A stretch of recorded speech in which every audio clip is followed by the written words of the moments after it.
As a neighbor, I know I've been living here for 15 years, but I just felt like introducing myself to you. Hallelujah. Amen. Amen.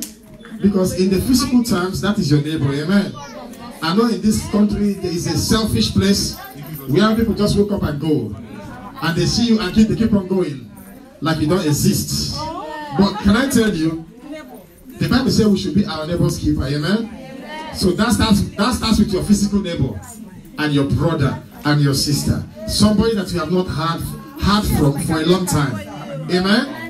Why don't you give that person a call? I say, neighbor, I know you live in California. Hallelujah. It's a 6 hours flight from DMV. But neighbor, I just want to celebrate you. Your neighbor is not by distance. Your neighbor is somebody who is dear to you. Amen. Somebody shout hallelujah. Amen. We started our deliverance service on Friday. Amen. It was more of intellectual deliverance. Amen. A wisdom that comes upon you that gives you understanding to damage your ignorance. Hallelujah. Amen. It will be very polite if you can sit one place and listen to the word, because the devil can give you assignment walking around. At the end of the day, you don't know what the message, you don't know the topic, you don't know what the pastor said. All you know that you came to church.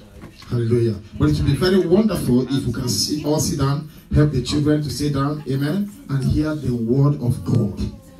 Amen. Let's bow our hands in prayer. Say, Father, in the name of Jesus, Lord, we thank you.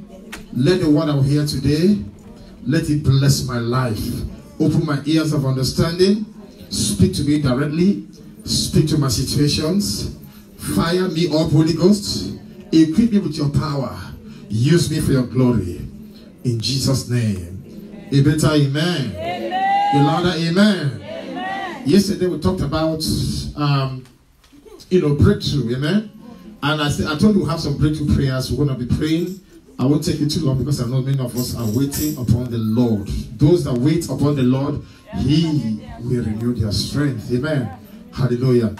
So this morning I'll be looking at what I call the works of the anointing. The works of the anointing. Amen. The works of the anointing. The church cannot survive without the anointing. Without the anointing, the church cannot survive. Amen. When you see the anointing means power. Amen. Anointing means unction. Hallelujah. So without the anointing, it is the anointing that breaks the yoke. And I believe God this morning, every yoke that is hidden in your life, any yoke around you, the anointing shall destroy the yoke in the name of Jesus Christ. I say the anointing shall destroy the yoke in the name of Jesus. Let's go to the book of Isaiah 10:27. Isaiah 10:27. Isaiah 10:27. The works of the anointing. Amen. Isaiah 10:27. Number one, the anointing breaks the yoke. The anointing does what? Break the yoke. Something that has yoked you with affliction.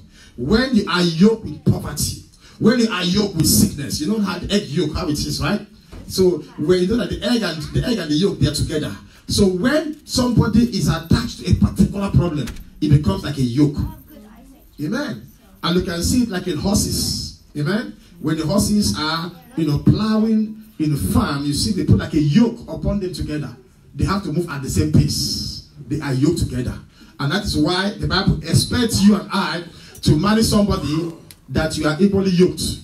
That's why the Bible says, don't be equally yoked with all unbelievers. So the idea of being yoked with believer is a good thing. But the yoke in its sense has a negative connotation. Amen. So that yoke can be burden. That yoke can be sickness. We saw it in the life of the woman that had infirmity for 80 years. That she was blinded. Amen. It was the anointing upon the life of Jesus Christ that destroyed that yoke. For 80 years of infirmity yoke. So it shall come to pass in that day, I believe it today, amen? Amen. That his burden shall be taken away off thy shoulder, and his yoke off thy neck, and the yoke shall be what? Destroyed because of the anointing. So the anointing actually what? destroys yoke. One of the works of the anointing, number one, is that the anointing what? Destroys the yoke. And when something is a yoke, means it has been there for long. It could be, something that is hidden from man, but it is bothering you, and you are using medication on it. But it is the yoke that destroys it and forces it out, and you will not see it again in Jesus' name. Amen. What else can anointing do? The works of the anointing. The anointing, as we can see in that same Isaiah 10:27, is that it lifts burden. If you have a burden, it lifts burden. You see, sometimes you can be praising God, right? Under the atmosphere of praise, the anointing is released. Under an atmosphere of praise, the anointing is what? Is released. God's presence brings the anointing. So somebody can come with a sickness. As you are praising God, as you are worshiping God, some of you might even happen when you decide to dance. Something tell, oh, my leg is paining me. But as you begin to use that same leg that's paining to dance, to give God the glory, the anointed one glory, the anointing destroys that yoke. And you lift the burden. Amen. Amen. I don't know who came here with a burden this morning. I don't know the kind of body that you have been having. The anointing in the name of Jesus is going to lift your body in the name of Jesus. It's going to lift your body in the name of Jesus. There's an anointing that lifts body. There was a woman that came here sometime while the worship was going on. She said that the sickness just left her. It's a presence, but it's an evil presence. So that evil presence comes in contact with Holy Ghost presence. It cannot survive. All it has to do has no choice. The lower power has no choice that what? To bow out. Because there is a greater power. There is a greater presence. So that's what's happening. The burdens in your life shall be lifted in the name of Jesus. The Bible says that Jesus is a burden bearer. So he bears your burden. The anointed one takes away the burdens upon your life. The Bible says, cast your burden unto him, for he cares for you. Some people may not care for you. Friends might not even care for you when you are in problem. But Jesus cares for you. Hallelujah. He knows exactly what you are going through. He knows exactly where the pain is. He knows exactly what the tough times. He knows the attack you are going through. He is the one that you need to cast your burden onto, because he cares for you. He is a burden bearer. Don't always take your burden to man. Don't always take your burden to your friends. They might complicate what you are going through. Amen. But when you tell it to take it to Jesus, he lifts the burden. Hallelujah. Somebody shout hallelujah. Hallelujah. What are the works of the anointing? The anointing works in our lives and brings restoration. Somebody say restoration. Restoration. The anointing brings restoration. What is restoration? Restoration is rest. Amen. Is restoring what was lost. Amen. And gives you rest. Only the anointing can give you rest. He giveth his beloved sleep. He giveth his beloved what? Rest. So the anointing gives you what? Rest. You are not, before you used to be restless. But the anointing restores. Maybe you lost a house, you lost a job, you lost something valuable to you. The anointing what? Restores it back. In the book of Job chapter 2 verse 25, the Bible tells us that he will restore our wasted years. So the anointing has the capacity, amen, to restore what you have lost. What you have lost is not fully lost. It might be lost in the spirit realm, but it can be restored again. Hallelujah. There is no way in the Bible that you can see something that was lost. We know the parable of the lost coin that lost his money. Amen. We know the parable of the lost sheep that was lost and was recovered. The anointing can restore everything. It can restore your finances. It can restore your 401k. It can restore your eyes. It can restore, amen. The anointing can restore lost blessings and lost years. Especially in this country, it's easy to lose years. In Joel 2:25, and I will restore. Somebody say restore. Now, let's go back to verse 24. Let's take a step back to verse 24. Amen. Let's go to back verse 24. We're going to read 24 and 25. So in the book of Joel chapter, it says, and the floors shall be full of wheat, and the fats shall overflow with wine and what? Oil. That oil here represents what? Anointing. Verse number 25. And the and is a continuation of the 24. of the oil, which is the anointing. And I will restore to you the years that the locust has eaten. Anything that the enemy has eaten, they have eaten your blessing, they have eaten your savings, they have eaten your health, they have eaten any that your precious things. The Bible says the cankerworms, these are devourers, these are not devourers. The cankerworms and the caterpillars and the palmer worms, my great army which I send among you, shall restore what you have lost. I speak to somebody here today. I prophesy to somebody's life today. My God, your God, shall restore your wasted years. All your wasted years in wrong marriages, all your wasted years in wrong businesses, all your wasted years, my Father will restore to you. I don't hear your amen. I say my Father will restore your wasted years. I say my Heavenly Father will restore your wasted years. Anything that you have lost is not lost, because the restorer will restore your business, will restore your career, will restore your health, will restore your family, will restore your marriage. In the name of Jesus. Somebody shout a believing amen. Hallelujah. Amen. What else can the anointing do for a child of God, for a covenant child of God? The anointing can bring or cause a running over. The anointing can bring what? A running over. Where you have more than enough. That is, the supply is to the overflow. Amen. In Psalm 23 verse number 5. In Psalm 23 verse number 5, the Bible says that I shall be anointed with what? Fresh oil. And my cup runneth what? Over. I want to believe that there's somebody here. I want to believe that there's somebody here, that the anointing of the running over is coming upon you today in the name of Jesus. I said the anointing of the Holy Ghost is going to bring a running over upon your life in the name of Jesus. I said the anointing in the name of Jesus, anointing in the vest of Jesus, shall bring a running over in your life in the mighty name of Jesus. Thou preparest a table before me in the presence of my enemies. Hallelujah. And thou anointest my head with oil, and my cup what? Run it over. If you are that person that your cup is going to run over, shout 3 believing hallelujah. Hallelujah. Hallelujah. Hallelujah. Somebody is ready for the running over. Amen. Thank you, Jesus. Thank you, Holy Spirit. What else does the anointing do in the life of the believer? The anointing. Somebody say the anointing. The anointing heals the sick. The anointing heals the sick.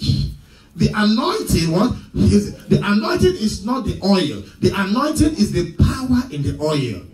The virtue in that oil. If you just go and buy oil from CVS or from Food Giants or Food Lion, amen, and say begin to rub, that is just oil. It's as good as Vaseline. It is when the word of God, an anointed vessel, speaks into that oil, that it begins to bring the miraculous. Amen. Somebody shout hallelujah. The anointing heals the sick. James chapter 5 verse 14 and verse number 15. The anointing heals the sick. Amen. Hallelujah. The Bible tells us that if there anyone that's sick among you, you should call, I'm paraphrasing, amen, you should what? Call the elders. Is any sick among you? Let him what?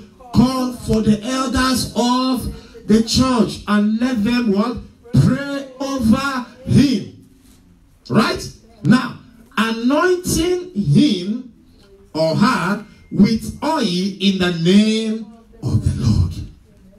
So when somebody is sick, the prescription that the word of God gave us is invite the elders and let them pray over the person's life. Amen. Hallelujah. And anoint the person that is sick. And let's go to verse number 15. Let's go to verse 15. And that's the effect. The effect of the verse, the anointing, is that, and the prayer of the faith. Because when you are praying and you are anointing a person, you must back it up with what?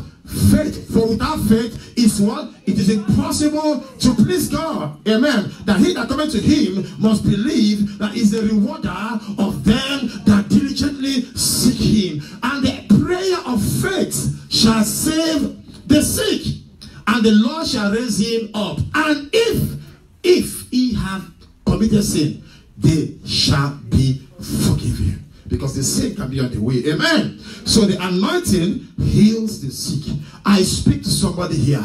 I don't know why the enemy has tried to injure you, where there's pain upon your life, or you are watching online. I pray that the anointing in the word of God, anointing in this ministry, anointing in the power of the Holy Ghost, anointing in the name of Jesus shall heal you wherever you are. In the mighty name of Jesus, I speak healing over your body. I speak healing over your soul. I speak healing over your business. In the mighty name of Jesus. Somebody shout, I am blessed. What does the anointing do for a child of God? Amen. The anointing is used, amen, to anoint a prophet. Anointing is used to anoint a king. Is used to anoint the king. The king, both the prophets and the king are, the oil is used to anoint them. Let's look at the book of 1 Kings chapter 16. You can write that one down. 1 Kings chapter 16 from verse 1 to verse 13. 1 Kings chapter 16 from verse 1 to verse 13. Amen. The anointing is used. God told Samuel, amen. And the word anointing chapter 16. Hallelujah. Are you there? So, I want you to read later that one because it's a long one. 1 Samuel chapter 16 verse 1 to 13. 1 Samuel chapter 16 verse 1 to 13. I stand to be corrected. 1 Samuel. So that is when God told Samuel to go and what?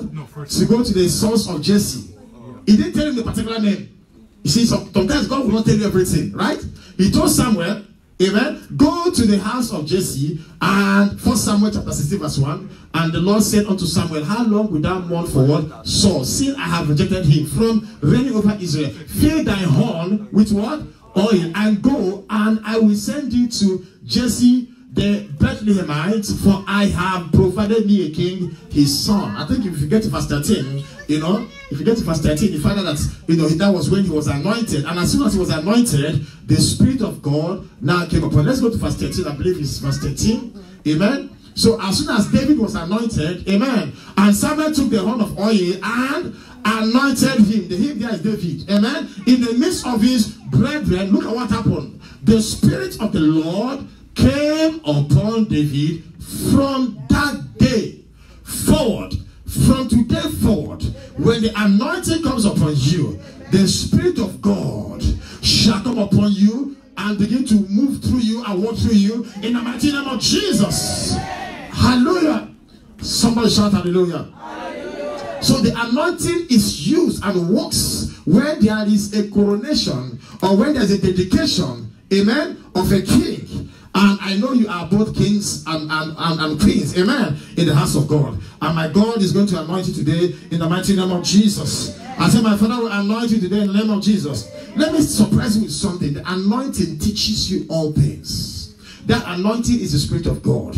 Because the Spirit of God knows what? All things. Searcheth all things. The Bible says when the Spirit of God comes, when the Holy Ghost comes, He will teach you what?